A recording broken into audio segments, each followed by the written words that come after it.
High বন্ধুরা, মিলিস রেসিপিতে তোমাদেরকে স্বাগতম। তো চলো বন্ধুরা, আজকে কি করবো দেখো। এখানে আছে চিংড়ি মাছের মাথা। তো চিংড়ি মাছের মাথা সবাই ফেলে দাও, তো আমি ফেলি না, কিন্তু আমি চিংড়ি মাছের মাথা দিয়ে পকোড়াও খাই, তারপরে বড়া করে রসাও করি, আর চাটনিও বাটি। তো চলো, চাটনি বাটা বা ভর্তা যাই বলো। তো এখানে দেখো চিংড়ি মাছের মাথাগুলো সব পরিষ্কার করে রেখে নিয়েছি, এটা বাটা করব। তো সবাই প্রথমে আমি শুকনো লঙ্কাটা ভেজে দিই।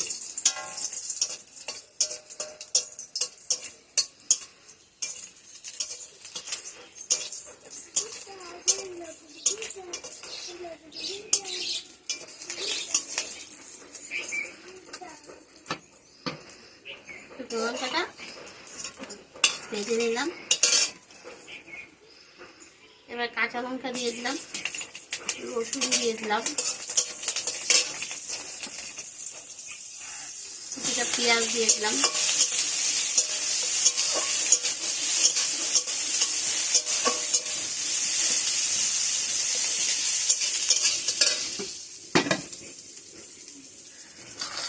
এখন পরিমাণ বুঝে বাটাতে আর লবণ দেবো না, আমি পরিমাণ বুঝে লবণ দিয়ে একবারে ভেজে নেব।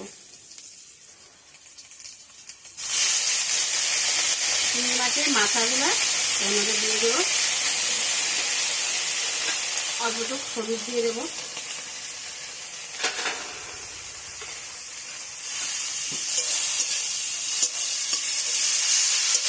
এবার এটা খুব ভালো করে ভেজে নেব।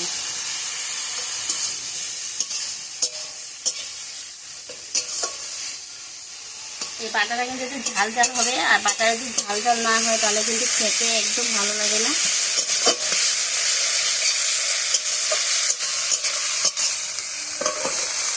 গরম ভাত নামিয়েছি, এবারে বাটাটা করবো আর কি। কাঁঠাল চিংড়ি করেছিলাম, তো কাঁঠাল চিংড়ি করার পরে কুচো কুচো কয়েকটা চিংড়ি ছিল, আর এই মাথাগুলো সব একসাথে ভেজে নিলাম।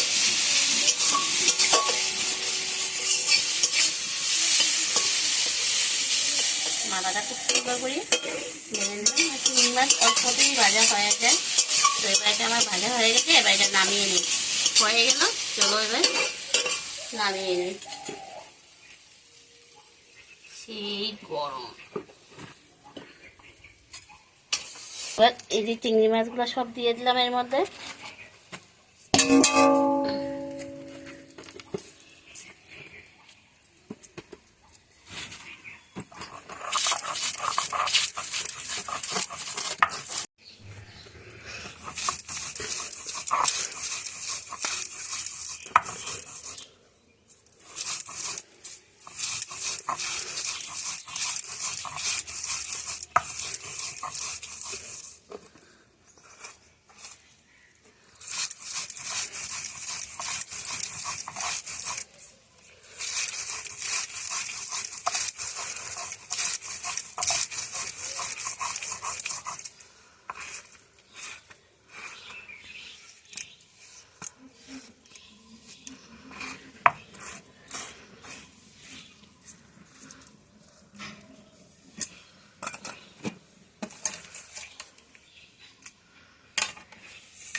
তো একদম আমার বাটাটা কমপ্লিট হয়ে গেছে। তো চিংড়ি মাছের বাটাটা একদম কমপ্লিট হয়ে গেছে। এই দেখো এরকম হয়েছে, পাটা বা ভর্তা যাই বলো, দেখেছো খুব সুন্দর হয়েছে। তো আমরা মাথাটা কেন ভালো, এই মাথা দিয়ে কত টেস্টি একটা খাবার হয়।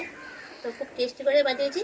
তোমাদের কাছে যদি ভালো লাগে লাইক করবে, কমেন্ট করবে, শেয়ার করবে। যারা এখন আমার চ্যানেলকে সাবস্ক্রাইব করুন, প্লিজ সাবস্ক্রাইব করে দিও, পাশে বেল আইকনটা অল করে দিও। পরবর্তী যে নতুন ভিডিওগুলো করবে তোমরা খুবই তাড়াতাড়ি পেয়ে যাবে। তো আজকের মতো টাটা, বাই বাই।